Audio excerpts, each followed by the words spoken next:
Good afternoon, everyone. A very warm welcome from Jairangam Theatre Festival. We at the Creative Arts Academy and Women Indian Chamber of Commerce and Industry Arts Leadership Council.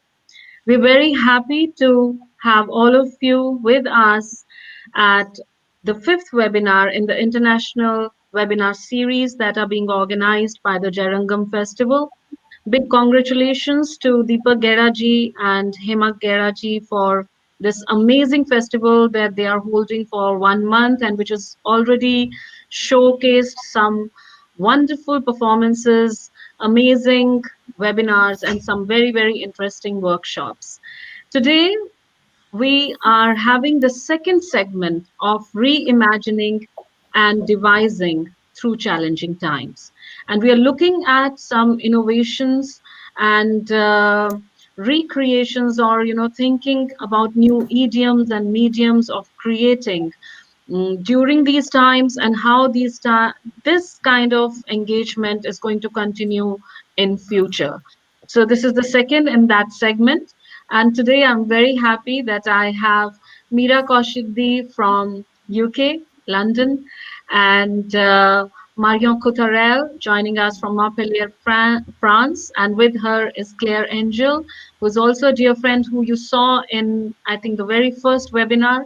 And we have Maestro Roberto Prosseda joining us from Italy. We're very grateful to him because he rescheduled a lot of his sessions and concert to be here with us. And right at the offset, I would like to introduce, give a brief formal introduction to their backgrounds, and then we can all talk about how they have been engaging during these times. First of all, Mira Kaushik, who is an OBE and is the former director of Academy and co-founder of Munch UK, a recently created Facebook-based platform that brings together artists to share their art form and their creative journey with disparate communities. Munch UK, in its first 4 weeks, has reached over 110,000 people and gained over 2,500 followers. Many congratulations on that initiative, Miradi. In the last 3 decades, Mira has taken Indian dance to hundreds of schools, communities, hospitals, unconventional and iconic places in the UK. She has particular interest in taking performance to unexpected and unconventional spaces, from underground walls of London to Buckingham Palace. In 2007, Mira was awarded an honorary Order of the British Empire OBE and has been listed under the 100 most influential people in UK-India relationships. Her dance theatre production, The Trots, Usne Kaha Usne Kaha Tha is widely acclaimed and moving tribute to India's sacrifices in World War One, an outcome of a true UK-India partnership. Very warm welcome, Miradi, and I'm personally very excited after having a long chat with you last night to share a lot of stuff with our audience today. Then we have Maestro Roberto Prosseda from Italy. Where from in Italy, Roberto? I live near Florence, Tuscany. Lovely. I went there. Currently, yeah. You're currently in? I'm currently in Venezia, near Venezia, where I'm teaching I visited in Venezia last. Oh, okay. I visited Venezia last year, and Florence was in year 2004. Time to go back. Ago. Roberto Prosseda is a pianist, producer, musicologist, and orchestra conductor. He is the founder and artistic director of Donatori di Musica, a network of doctors and musicians organizing concert seasons in Italian hospitals. He is also president of the Associazione Mendelssohn Italia. Did I say it right? Yeah, perfect. Grazie. And artistic advisor of Cremona Musica Internazionale Exhibition.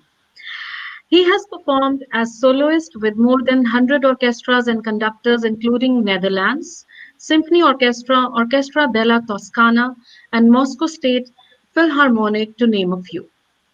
In 2006, he commissioned several composers to write new piano compositions based on unpublished fragments of Mendelssohn, which won much critical acclaim. He has given more than 50 concerts with the pedal piano, rediscovering the original compositions of Robert Schumann, Franz Liszt, and Charles Valentin Alcan. He has taught piano in several conservatories and music institutes in universities like Stanford, Haverford, University of Chicago, Glasgow Conservatoire, and Stockholm Royal Music Academy, among others. Um, Welcome, Roberto, and now I would go on to introduce Marion Coutarel. Marion is an actress and director. In the early 2000s, she co-founded the Theatre of the Remise, Theatre de la Remise, that's how you say it? That's it. With a collective of actors, scenographers, and musicians, the artistic process of the company leaves a large part to physical improvisations, drawing inspiration from novels, essays, paintings. The actor, the actress is at the center of a theatrical language supported by physical scores, which is reinvented with each performance. The company also carries out transversal and multidisciplinary art and care projects which question the notion of social norms.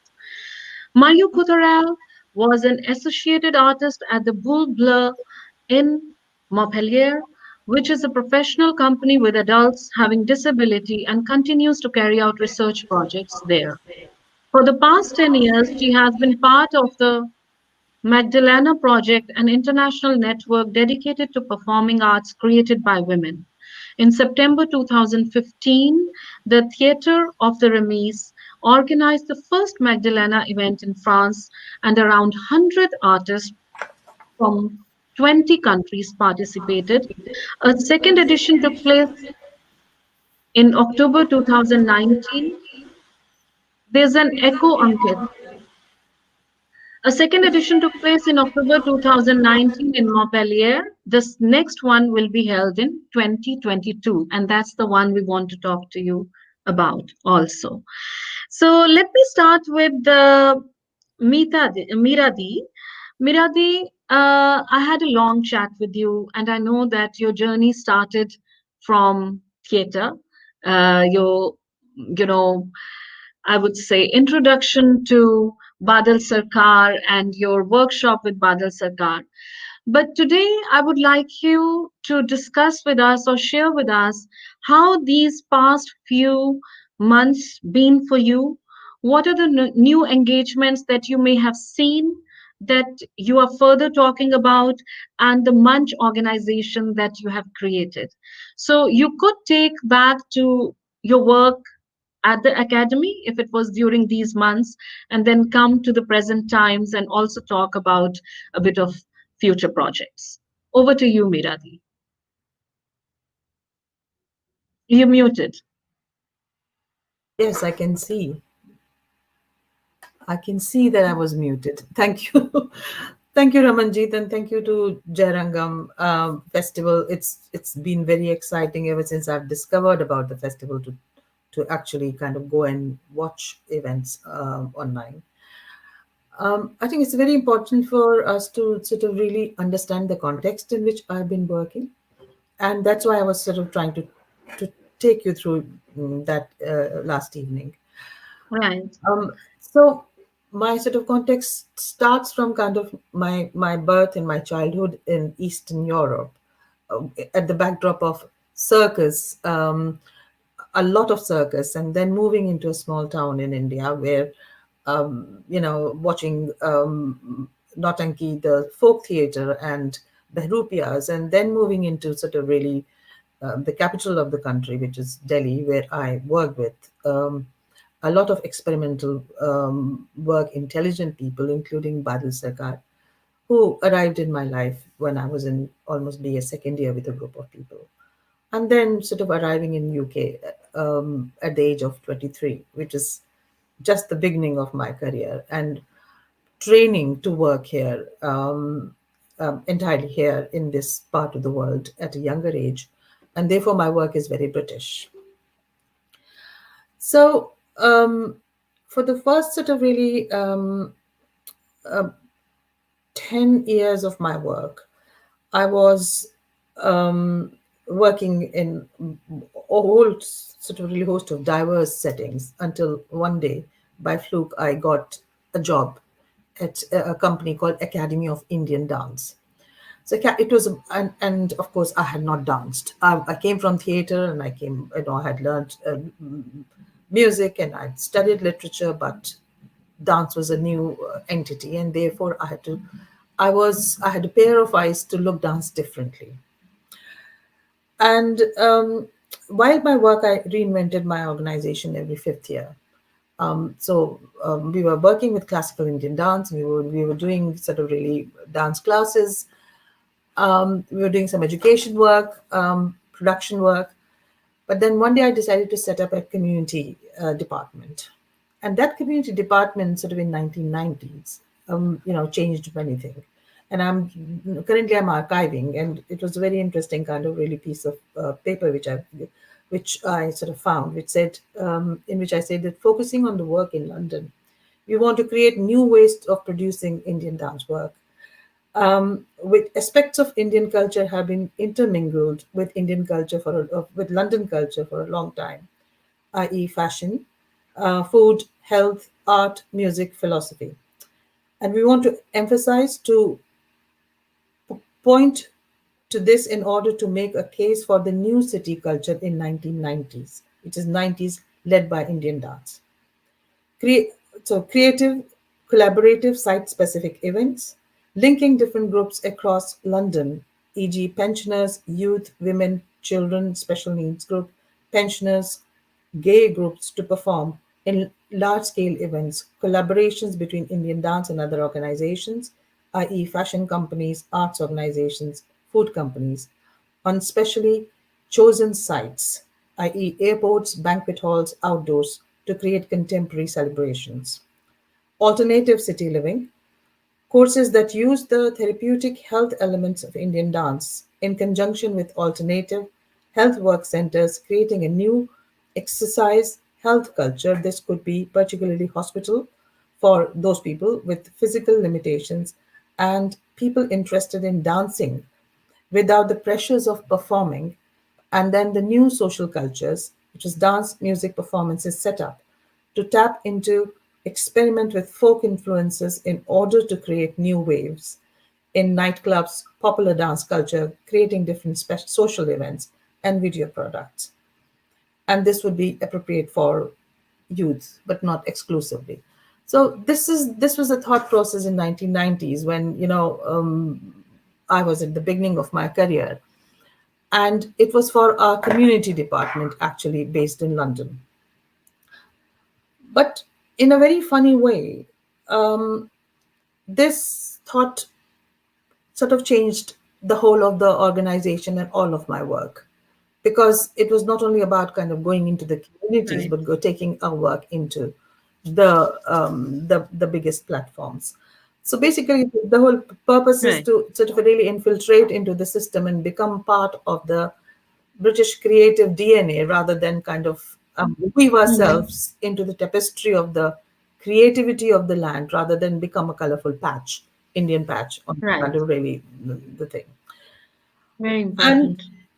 that work sort of really then took us to prisons, hospitals, care homes, community groups, detention centers, special needs environment, and created one of the most progressive, innovative, and sort of really daring art house work, but at a community level. And Mhm. then sort of really it came into our production work, and those production work became the kind of really, they created my current history because they were one of the most visible activities, and the invisible sort of really work is remembered by the participants and by the creators. But if you don't have audiences, they get sort of they disappear with the time. Right. So now current situation sort of really of last 1 year is that performing arts community has been hugely affected, and Hmm. at least up to 55,000 people have been affected in England. Right. One third jobs in the music and performing arts have disappeared, or at the same time, working hours, because the government sort of really had set up a furlough scheme, and as part of furlough scheme, you get paid for 80% of your salary if you are in the job, but you're not Right. supposed to work.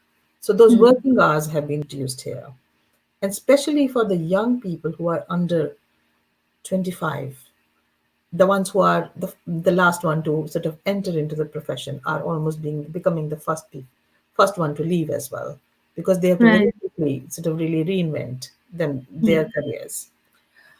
So there is a fluctuation um, um, in the life of a creative living in UK. Hmm. So people have sort of really are working with a very adaptable sort of creativity, um, or finding new ways of surviving it. And that has happened more because the funding also has been affected because of the no ticket sales, and governments sort of really, local governments have also kind of really pulled out of many Hmm. areas.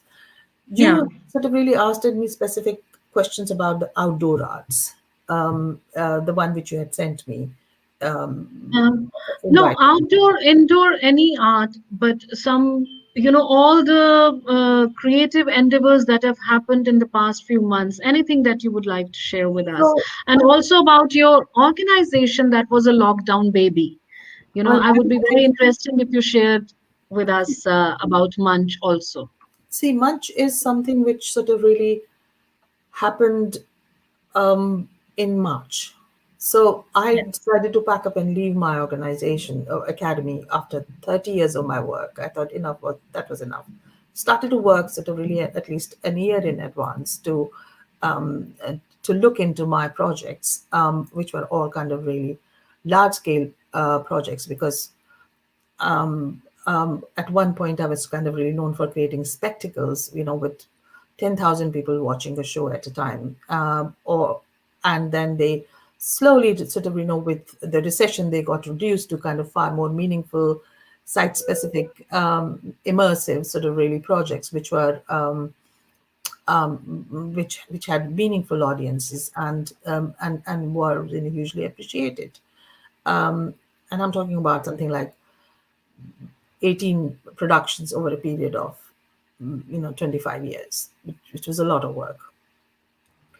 And but these were all accessible productions, which sort of really brought ordinary audiences not engaged in India or Indian creativity in this country, and Right. that's what sort of really made us visibly very popular and successful.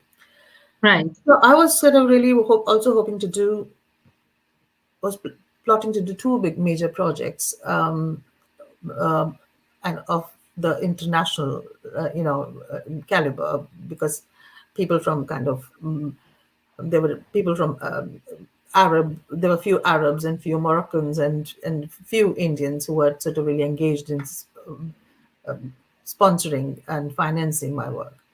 But as Mm-hmm. the lockdown started, the first thing was the oil prices kind of really, died. Right. So all my Arabs sort of disappeared, and slowly, as one sort of section of finances disappeared, the other one also decided to, shut up. Getting affected. So Yeah. suddenly, kind of everything which I had plotted for a year stopped. And one day, and so obviously, like everybody else, I was, surfing through net, and I was obviously returning to my Indian creative community, and realizing that there were just non-stop dance items, or non-stop kind of really pravachans, some grandeur sort of really ladies had sort of really come out on net to do discourses about life and dance, and that was not we wanted to. I mean, I didn't want to watch all of that. It became very boring. for me. So within sort of really 15 days, I sat there, thinking that we should do something. I would really wanted to know what artists were doing. So I put out a little note on Facebook to the community. Half of them sort of really came back to beat me up with their views, and other half says, "Oh, that's a good idea. Let's do it." So with a group Right. of volunteers, I mean, I'm used to having large teams working with me, but this time, all sorts of volunteers, wonderful Right. young artists got together, and we set up Munch within sort of Hmm. really 5 days. So So Munch is an art platform where you're showcasing stuff, or it's a network where the artists meet each other. it What ended is up the first main purpose of Munch? it was a platform for people to get together to begin with, Get together. Right. because there was a whole community which was kind of really lost and not knowing what to do. We were not, everything was cancelled, so people started to sort of really gather. Actually, we have done sort of really figures, and we have reached millions by the end of it. And so I sort of course, looked into my own address book and pulled out people I knew, and started to sort of really invite them to talk about their stories. And that itself in April ended up being a very therapeutic sort of really activity, because every artist who was lost started sort of really go back into their own stories, into their own journeys. And Right. by the sort of really end of it in October, because we've taken a small gap to now sort of return Hmm. in January, Hmm. my whole team was exhausted because we were doing everything for free, and it was a Right. huge voluntary activity. Nobody had any salaries. I had not Yes. saved any money. I have a track record of raising again millions to do very big projects, but here Right. it was kind of really, I was living off the um, um, goodness of, the kindness of my volunteers. But So you've had, yeah, you've had big numbers, Miradi, and I will come back to huge you numbers, yes. talking about, your further projects January onwards. In the meantime, I would like to move on to Roberto. Roberto, I find it very fascinating, your whole, body of work, one in the music, and also the experiments, your experiments with music, or especially the one with the robot that you did, and you've been working as a soloist for years, and recently we see a lot of videos on YouTube about how one should practice. Do you think the lockdown has motivated you to reimagine methods of practicing? Has it been challenging? And how do you describe the work reimagining?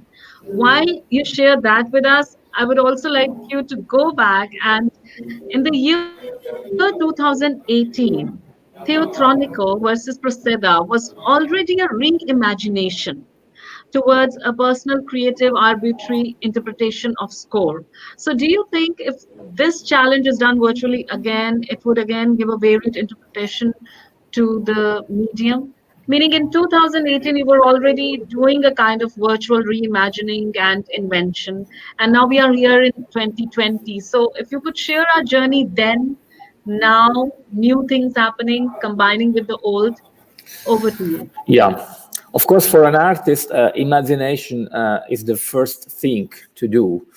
And you cannot be an artist in any field if your imagination, your idea of things is there before anything you start doing on stage or on your Mhm. instrument.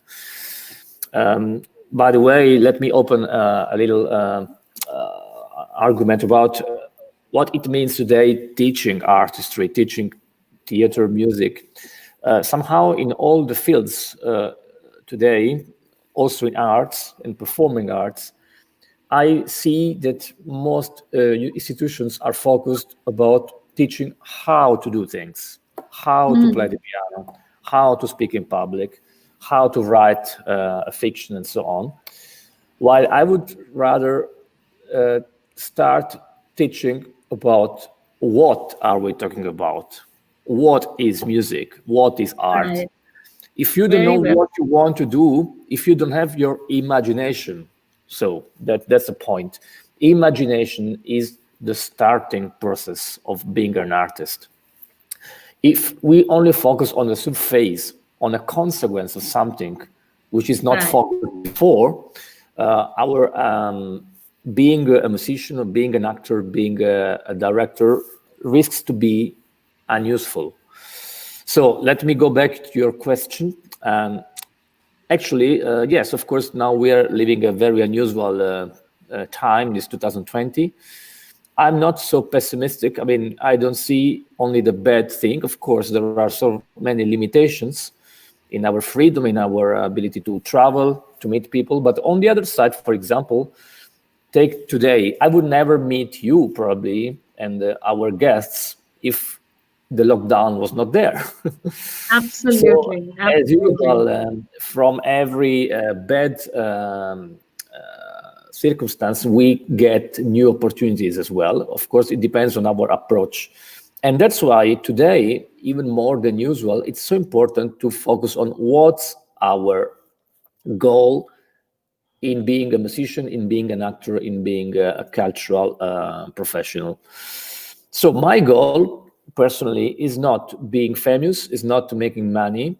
Of course, I'm a professional and I would like to live of my art, not having to do something else to pay my bills. But on the other side, I think that the real goal, the fire which keeps all us active and enthusiastic about doing what we do, is not simply to be famous or to be rich.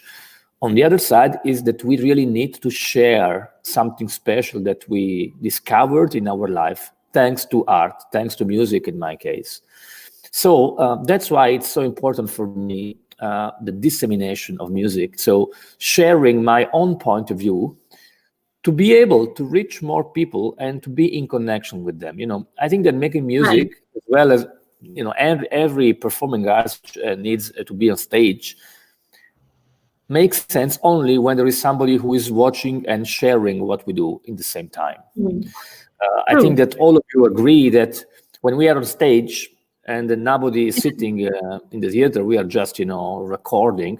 There is not the same energy, the same intensity that you can feel when you are, doing something with a real live audience. Yes.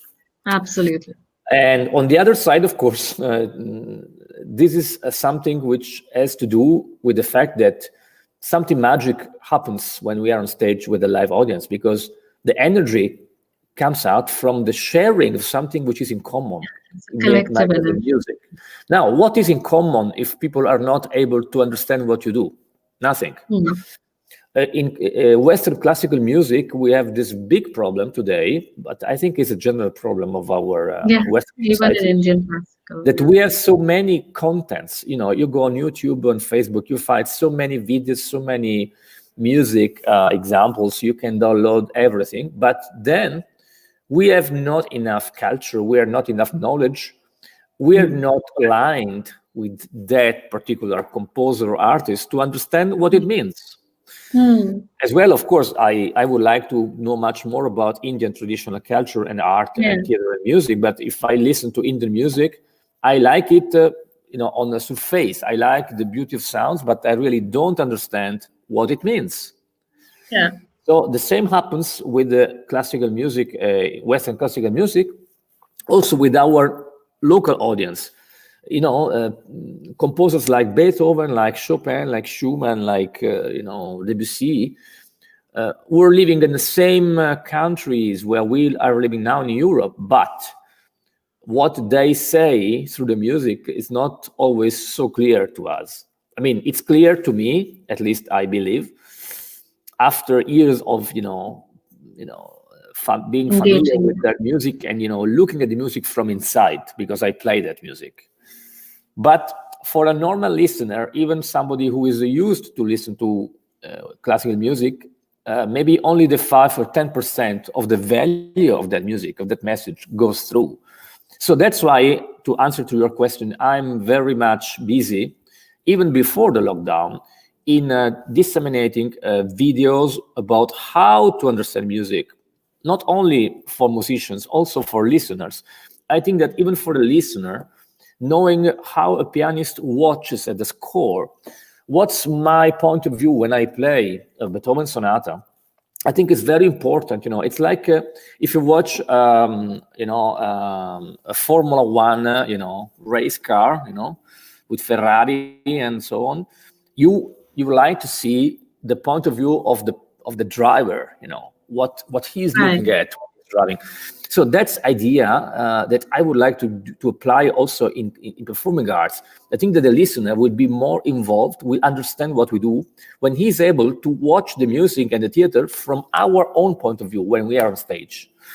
Very So interesting. it's a metaphorical, of course, image, but I mean, I would like them to understand what do we think, what do we really do, what's our imagination, because Yes. at that point we can have a direct connection with the audience, and so our goal goes through. So to answer to your second question, the lockdown period, of course, was a new time, a new space for me, because 80 of my concerts was cancelled. So I basically had more time to enjoy my family, my children, but also, yeah, to have more time to plan a program of new videos to explain music, which But I'm. before coming to this, Roberto, if you could also share your experiment with the robot, Yeah, which you were already reimagining in 2018. If you could quickly yeah, share with sure. us that what is that whole experiment that you did? Yeah, the robot is an older project. We started in 2012, so 8 years Oh, ago. okay. And but it's the same goal as I did with other things. So the robot is, of course, a very funny little toy, little gadget, which looks like it's a anthropomorphic robot. So he has a face. He can talk any language, even Punjabi, and Oh, the robot plays the music in a very literal way. So it does not consider any interpretation, any flexibility. It just reproduces the score, so what plays was your only what goal is good. and why did you do it? What was the goal of Yeah. you for you to do that experiment? Yeah, the goal was exactly to let the people understand the difference between a cold mechanical reading of a score and a human And the interpretation. Because, soulful yeah, kind of thing. the robot Very is interesting. is a negative comparison point, Right, so that right.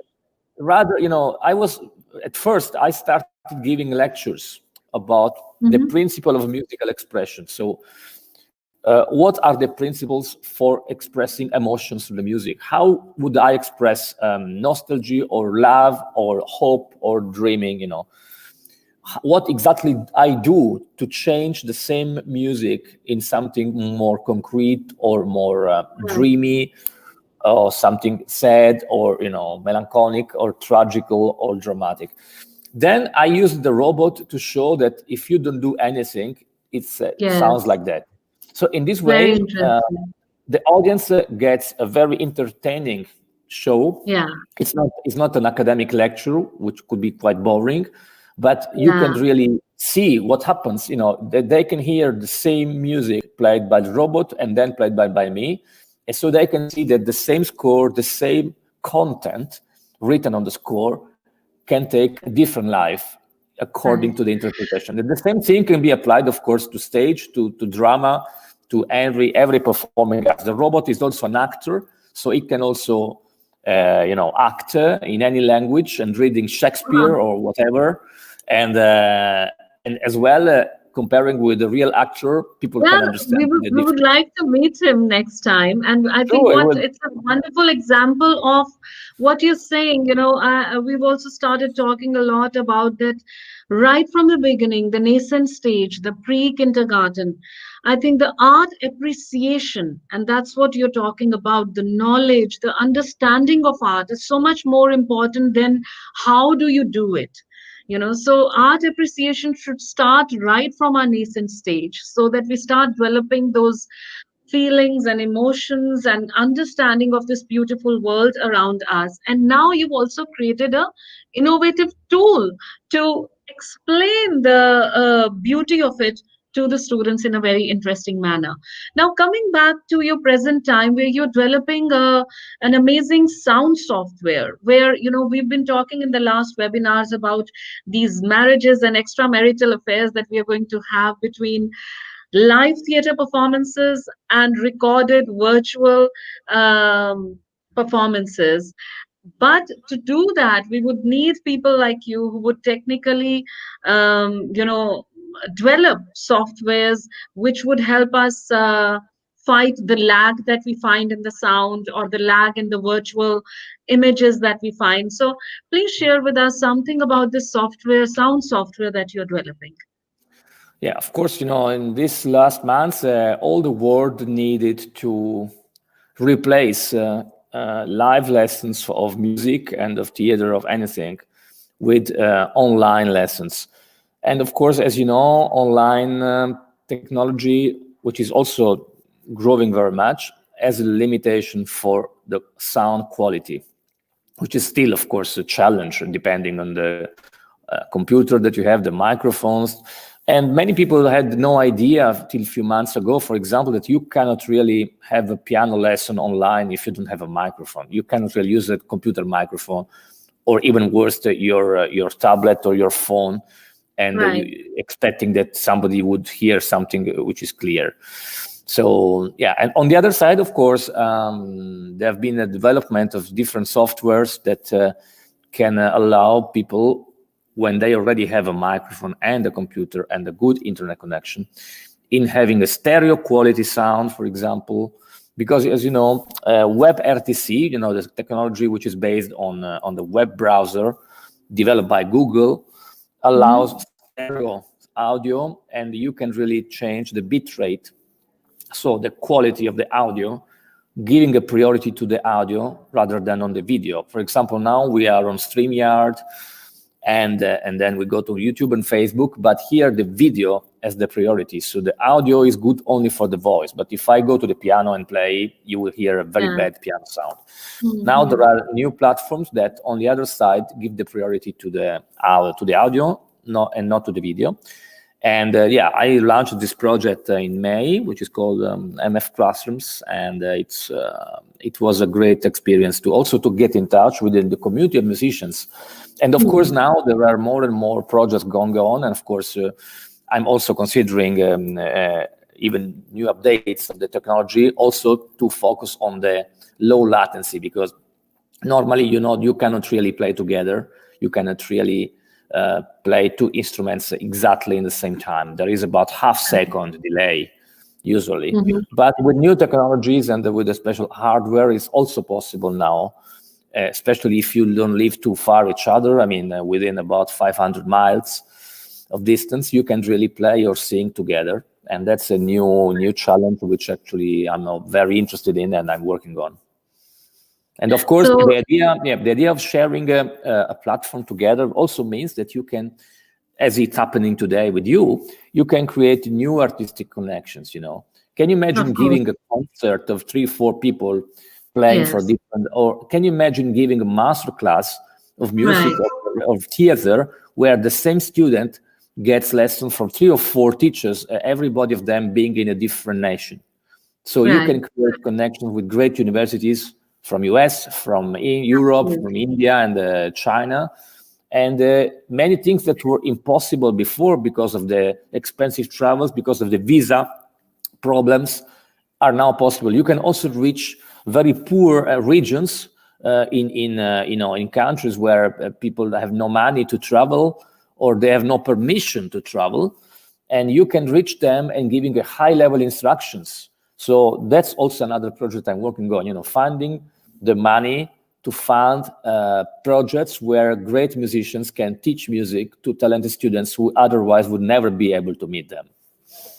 Well, that's a very important invention for this time. In fact, Bhai Baldeep Singh ji, the music maestro and conservator, that's for everyone else here, who shared with me about your classroom's sound software in June. And since then, I've been wanting to meet you and talk to you about it. And here we are, talking about it. So it's one of the very important inventions that all of us would like to, work on, and hopefully it will become possible for more and more of us to use this software. And please keep developing so that that half-second lag also is not there anymore. Over to you, Marion, now.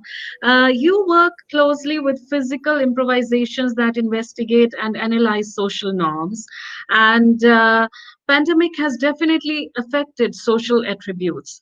How have you reimagined this situation as an artist, a director, as an individual, and in what context? So, share with us some of the experiences that you've had during these times, any the new divisive work that you've done, and also if you could briefly tell us about Magdalena, which you're planning in 2022. Is it going to have a hybrid situation of virtual and real? Are there any thoughts already about it, or you still have to plan it? Over to you, Mario, and if Claire wants to chip in. You muted, Mario. Muted again. Now you. Okay. It's very interesting to hear from each other. And it makes me think that with this pandemic situation, I think there is two directions. So we have to adapt and also to resist to it. And as Roberto said, it can lead to wonderful possibilities, but also I think we have to resist with our bodies. And I have just to talk to a very, I had a big project with a psychiatric hospital during this pandemic, and all was cancelled because I couldn't, me and the other actors and musicians of my company, we couldn't go there, of course. And the patients had to stay in their little room. They couldn't get out, okay. And so with the psychiatrists and all the team, we have to think about how to do, what to do. Yeah. Okay, we can do nothing, and it's okay. But we decided to do one by one. So with each patient, and we try to make a special artistic relationship between us. I can give you 3 examples. With one woman, just we try Right. to write letters by post, okay, an old way to do, but it was like amazing to receive it and to read from each other. Another had a phone in his room, and so each day he took picture of one details of his room, and in my way, in my side, I took also picture, and we send each other, and we talk about this kind of little things and what it done for each other. And for another guy, I recorded poems. And so I sent it to him, and he listened my poem. And it's a noticed guy. It's difficult for him to speak, but I try to do it with him in that kind of way. And it's what it's du coup le rapport au temps est forcément très différent. The relationship to time is very different in this period. And so we decide to do that in this example, but there is many other examples, of course. But I think that for me, in this period, I believe more and more as art as experience. I think the aesthetic experience is rhythmic, somatic, relational, and allowing us to get past the opposition of actor, spectator, activity, passivity, but just to be together, to live, to experiment the artistic way. And I think this period give me this feeling much more than than So, before. Mario, tell me, for you that. opened a show on Tuesday. So, was it a live show? Was there audience there? Was it a virtual screening? What was that show that you performed on Tuesday? I performed in a classroom. It was for students. Mm-hmm. Okay. And And I decided, were the students placed with social distancing? How was it? How many people watched it? yes, there was 40 people Mm-hmm. in just in room, and Mm-hmm. I play with the mask. Mm-hmm. Okay, so it was very That means strange, you but don't see the expressions, yeah. right? So it was very strange, but it make me play in another way, of course, Differently, yeah, yeah. differently. And I make, Interesting. like as I said, as art as experiment, I made students to read things, to talk about things. It's a feminist show with Virginia Woolf's writings. Yes. So like we do it in very experimental way, as I didn't do it before. It's Mm-hmm.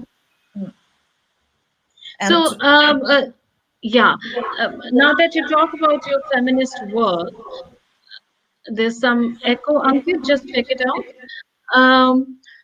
Tell us about the Magdalena Festival, the all women theatre festival that you conceived and you have done it successfully in France and UK, you shared with us. Also in India, there was a segment here, right in Kolkata, where I am. What are your future plans with it? Have you started planning the 2022 segment? Are you planning to do it live and virtual combined? What are your plans with it? just perhaps to say, so Magdalena is an international network offering a forum for discussion about theater, performing arts created by women, and it exists, has been crossing continents and generations for more than 30 years by holding regular events in various cities around the world, India, South America, Australia, in Europe also. And for the next, I have so many questions for the next edition. Right. Of course, I think it will be a mix as virtual things and performance in place, and also I really want to play in places that are not espace dédié. Yeah, typical venues and Not conventional procedure, venues. more site-specific kind of work, engaging with different sites and spaces, if I'm right, right? Yeah. I want to do that, but each month, many of Magdalenas meet in visio conference to talk about this question. Women from all over the world, just to talk about what happened in their country and how they feel about this pandemic situation, but also to say, okay, what are we going to do and to do in the next event? And there is, for the moment, many answers to do that. I don't know. We are going to see. Claire, you want to add something to that? Yeah, well, everybody's is trying to find out a way out of it, and I know what's very important in what Marion said is that the relationship you can have with one another through a screen today, that we were obliged to do. We were absolutely forced to do it. I had to cope with 59 students with a course I had to do last year through the pandemic, and I was supposed to be a director for them. So it was a third year at university performing, and they had to. I had to engage in a private relationship with every one of them. So 59 of them, to have them on the phone or through Skype, to actually know what they had in mind, what was their state of mind, how we could find a way out of that through art and through creation. And they did with the whole team of teachers. we had this. They created a YouTube channel, and they did an 11 episode web series from the Crucible and Shakespeare's Tempest. So it was quite amazing. What we have in mind at the moment is my way of getting out of that crisis is being very politically active. So I'm in all sorts of different groups, thinking politically. What does it mean? How to, of course, to find ways out of that, but how to make this moment a very very important moment to recreate the whole political background, to make it to make things happen in the future, that we will not let ourselves go to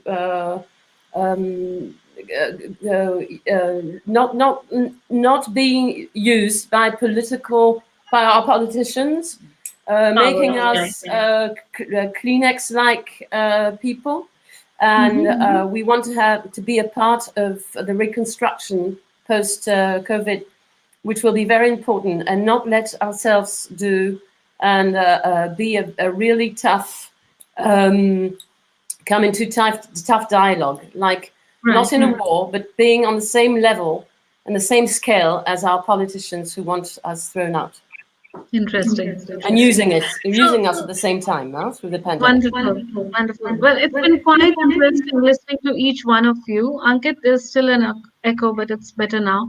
If we can come into gallery mode and we could all have a conversation about, how Miradi is looking forward towards establishing Munch. Where is Roberto headed? And what is his immediate concerns? And Marion, if you can already think of a theme for Magdalena or any immediate engagement that you're looking at. But while all of you talk about that, I would also like you to share the funding about the same. Do you think funding is coming in easy, or is it moderate, or it's not there at all? And if it's not there at all, do you have any ideas how we are going to make it happen? And as we all said that, yes, Roberto, I'm coming to you. So as we all realize that, and I've been talking about this in almost all the webinars, that most of the governments felt arts is the most non-essential thing. But I think arts is something that has helped us survive, helped our mental health. Look at these beautiful sensitive projects that Marion did, writing a letter, just a phone call, recorded poems, and Roberto trying to get the excellence in the final note, and Miradi bringing all the artists together. And each one of you out there, the audience, you're listening to music, you're watching this wonderful dance, you're hearing a theater artist perform. Look at this beautiful Jairangam festival that the team has put together. If all this was not there, how would we survive these challenging times? How would we feel each other, through this virtual? It's not just feeling over coffee. How many coffees can you have if there was no entertainment? So one thing is for sure, that we all need to understand and need to really be sure about it, that art is a very intrinsic, very crucial, essential, important part of our lives, just like food that we eat or the water that we drink. It's that essential. It's a very basic human expression. And now looking at that how are all of you looking at your creations and the funding? Over to you, Roberto. Yes, because I have just 5 minutes. Yes. But about the funding, of course, while my dream has ever been to do this for free. I mean, there's something which is a little bit sounds wrong to me, that I should be paid for what I do, because it's not a job for me. I mean, I of course want to be professional, but on the other side, I'm an amateur in the highest sense. I don't do this because somebody pays me. I don't do videos because I get YouTube 1%, 1 cent per video. That's not the point, of course. The most rewarding thing is that I can create new bridges, new connections, and be happy and make people happy through the music. Of course, the other problem is that still we need to survive. And Italy is also not a good example because, for example, in my case, I lost more than 80 performances, and I didn't have any euro from the state as a compensation. But I'm still paying 100% of taxes, no discount on taxes at all. And so on the other side, I think that if you have a strong fire and many things to say and to share, you find a way to survive. For example, I can say that I'm teaching online more and more, also through these new platforms with high quality. So my students are not only local, but mostly have students anywhere in Southeast Asia, in Australia, in South America, in North America. So I think, as usual, if you have ideas, you find new opportunities from the problems, not just, we should not just focus on the bad side. Otherwise, we become negative and we lost our energy. We should always go over and check what's a great opportunity now, because we can do things which otherwise we could not do, like today meeting you. So thank you so much, everybody, and let's be in touch. Roberto, would you like to play something? I mean, you have all the instruments behind you. Would you like to play something for a minute or two before you leave? Yeah, I can, but unfortunately, the audio would be very bad, I tell you. Okay. So let's see what's the best way, but I'm sorry for the audio quality, which is not going to be nice. So maybe I should put we'll be using your classroom software next time. Yeah, okay, just a moment. Okay.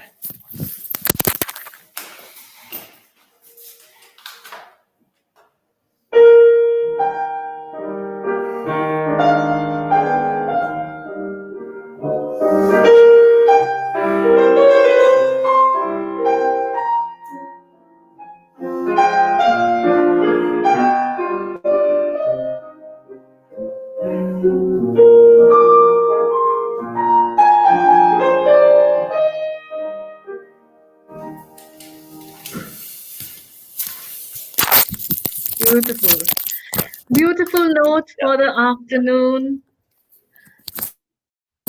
Okay. So thank you so much. I really have to go now. Thank you so much. And I really hope that I can have another session with you in detail about the robot and about the classroom software. And we hope to do that. And as you said, that we can make the robot talk, so we can do that also in the next session. I will invite him. Yes. Thank you.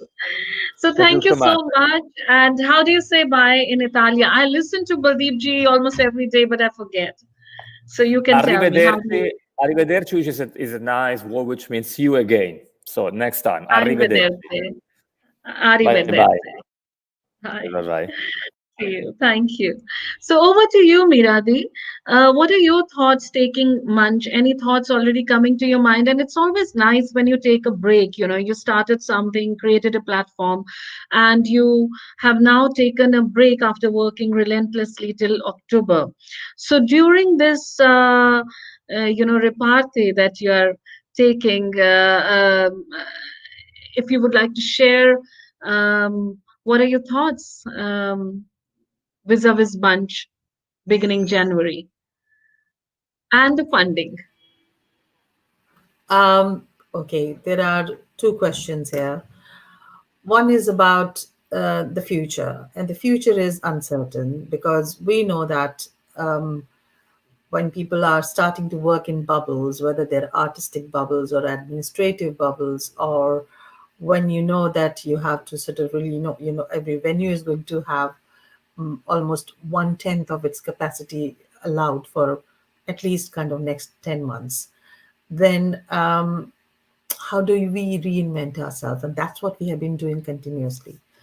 Obviously, most of the individual artists lack the facilities to sort of really create, because you either have a mobile phone or one camera. Most of the sort of really grand venues of UK have just managed to sort of really bring in few cameras, but not the technical sort of really backup to create anything amazing. We have already sort of done on Munch sort of collaborations with the artists, which kind of really working online and collaborating, sort of musician and a dancer working on two different spaces and still sort of really creating a creative sort of really experience. So there's a lot of or artists going into the large empty venues and film and performing, or large sort of really spaces and film, getting themselves filmed, but still not the kind of films we are used to watching. I think that the dance and film itself is a very sophisticated sort of really creativity, and somewhere cameramen have yet to still come into the lives of the creator. So the quality of the work is very basic, but still very heartwarming. So we are now sort of really in the process of looking at the gaps here, because obviously a lot of kind of really work is happening, and trying to kind of find some creative solutions and co-creational sort of really approaches together with the amongst the artists, where we could sort of really commission and put people together, and also sort of really looking at the digital distribution and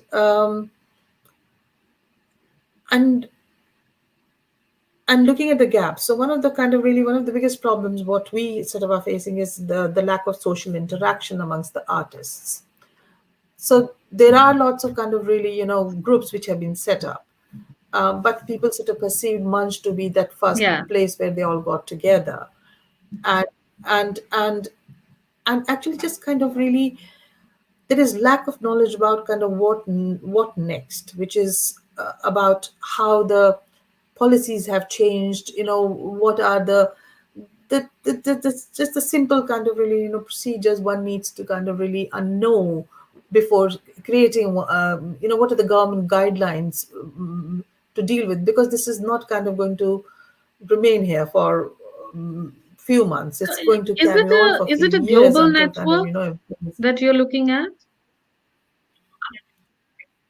We're based in UK, but it's open. I mean, once you are online, then you are Right. it's open to everyone. Right. So is it So obviously it's going to be a free network platform for artists at least, but then how do you generate money for your own work from here? Are you looking at advertisements? Are you looking for government funding, corporate funding? Why I have been asking these questions, you see, because I want the youngsters to look at these kind of conversations and get some ideas to get going. It's hope and inspiration and some learning from the seniors who experienced it. So for fundraising, I mean, I've got a very good track record of fundraising. So I hope that Wonderful. everyone who has Then you're the right person to teach us. who has funded my work in the past will sort of return. But obviously, the track record of Munch is kind of it's a new entity, so we'll have to see how it sort of really fares. But we are all very, very positive. We are very, very hopeful, and putting in. I think the key is in sort of really being very clear about what is it you want to do and how you want to do it, and a timeline, and sort of having the precision of your kind of really within your mindset. So is it just going to be a virtual platform, or you also hope to hold events with it as you were planning before pandemic? I'm hoping to sort of really carry on. I mean, I'm supposed to be directing 2 festivals in India next year. One in Rajasthan, and one project is based in Purvanchal, which is in Devariya, and one is in kind of Churu. So those 2 kind of really entirely diverse productions, which are all site specific, because that's what I specialize. Going out to That's my favorite work. and creating excitement, where the whole work is created in relationship. It's immersive with the site where we are creating. So I hope to return, but of course reinvent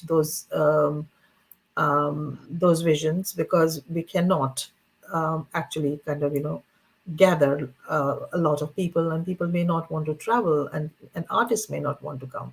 So So the So I main guess again it will be an amalgamation or interweaving of the virtual screening and the live that is going on, right? and all of that. So we'll have to sort of really experiment. But I've made my career at the back of live artwork, and that's Yeah. something which keeps me going. Just the dreaming of hallucinating about those productions, those projects. We brought actually Usne Kaha Tha. We premiered it as part of Jaipur Literature Festival in the courtyard of Hawa Mahal. So that stuff, just the thought and dream of breathing in kind of fresh air and going out and kind of performing and creating work on unusual spaces is something which is at the core of my being. So I would certainly want to do that in a couple of years. But funding is certainly, we are lucky to be in this part of the world where government had schemes where artists, if you could prove that you live off creativity, were sort of invited to be funded to survive. So there was core kind of relief funds. Now, actually, UK government has sort of set up a scheme to fund people to develop their creative practice. Oh, nice. So the development of creative practice comes without any demand for an end product. So you don't Excellent. need to create a show, and you don't need to tell you don't need to report how many thousand Yeah. people watched This you. is what I produce. Yeah. Yeah. Yes, and that is something Excellent. which is it's time to mull. It's time to kind of dream and think and plan and still be sort of funded for your imagination and your work. Absolutely. So important and That's crucial what for is really artistic happening practice. there in this part of the Right. world. And artists are kind of really being funded through small time commissions, but it's all sort of really based indoors. People's doorsteps, their little gardens, they have Yeah. become venues now for creativity. And of course, there's a large sort of government guideline which is being followed by outdoor festivals, by there's a whole sort of world of creatives who have very well organized themselves now into their Right. own bubbles, and so there's a lot in the pipeline. And Yes, with that, I come to Marion. Marion, what do you think of the funding in France? And what is your model for Magdalena? When you ask an artist to, produce Magdalena in India, for example, or UK when they did it. So, of course, the conceptualization comes from you, but then uh, what is the funding model for that? Or how are you looking at your own Magdalena Festival in France, and how do you think there's going to be funding, or do you think it's going to be challenging? Or please share with us. The fundings depends on each event and depends on the context, the political context in the country, of course, and it's a mix between subsidies for governments and also Of course. artisanal. Artisanal. Yeah, absolutely. the crafts. Yes, yes. So, yes, so it depends. In Montpellier, I had the subsidies from governments who helped me a lot, but for the next one, I don't know, actually. I hope that I'm not sure of that. So I'm thinking with firm subside mécénat, crowdfunding. Yeah, private Yeah. funding. Yeah. Crowded to do funding, so. you said, right? Crowdfunding. But Is that what you're talking about? yes, crowdfunding and also Private No, funding. private funding through through Yeah. business, Yeah. And also there is something I want to say because I was surprised yesterday. I've heard that in France during the pandemic period, the gap, the access to culture between popular class and upper class the gap between these two classes has decreased. Okay.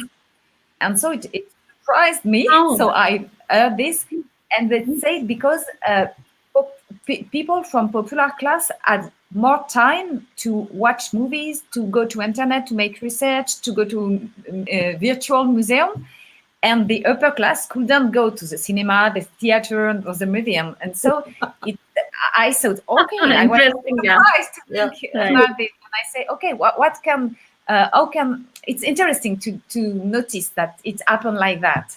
Yeah, Very how it can interesting. go on like this, Yeah, but Yeah. not virtually, really. yeah, Yeah. yeah.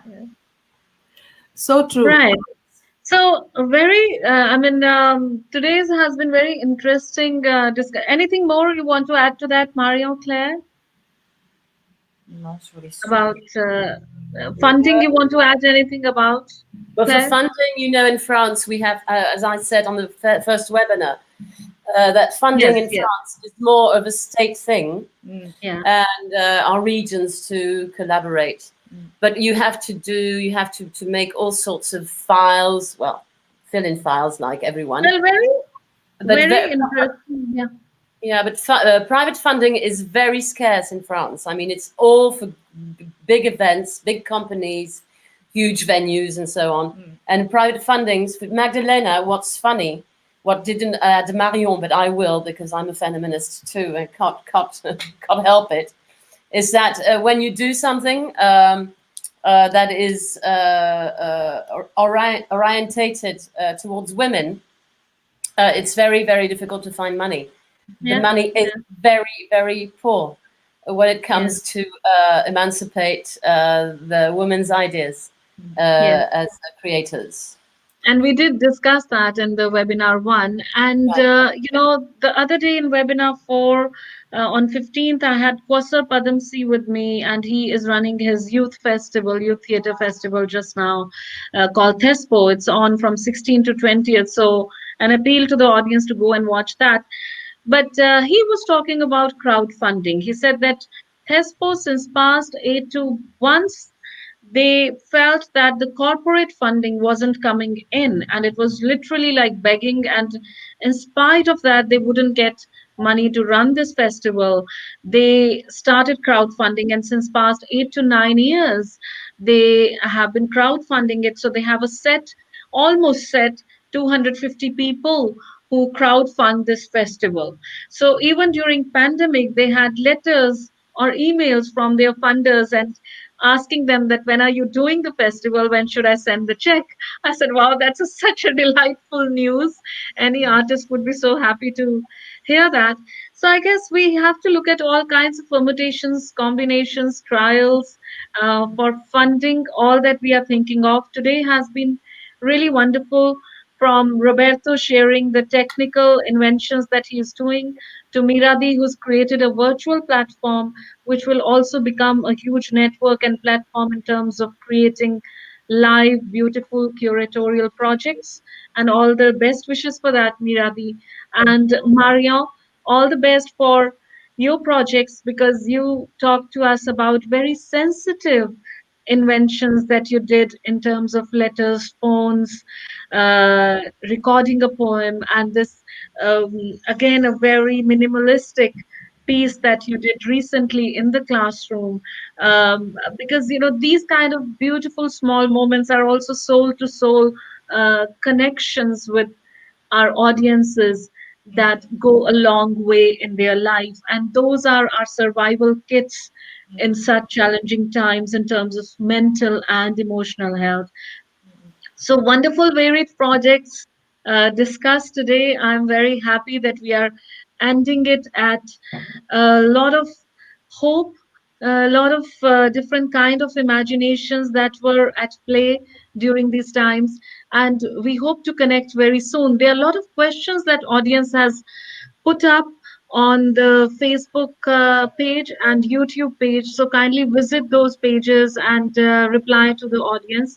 And I hope to meet you again very soon to have more detailed conversation about your work. Thank you Okay. very much to all the team, Raman. to the team in at Jairangam. Thank you, Deepak ji, Hema ji, Ankit, Man, everyone who's been here with us during this series. The festival is on till the 27th December. So, an appeal to the audience to come in big numbers. You're sitting in the comfort of your home and they are giving it free to you. And it's really an amazing treat. So, do watch all the performances and webinars. Take care of yourself, stay safe, stay healthy. All the very best. Thank you Thank so you. much. Thank you. Lovely meeting you, Marion. Thank Thank you. you very much. Bye. Thank you. Bye. Bye. Bye.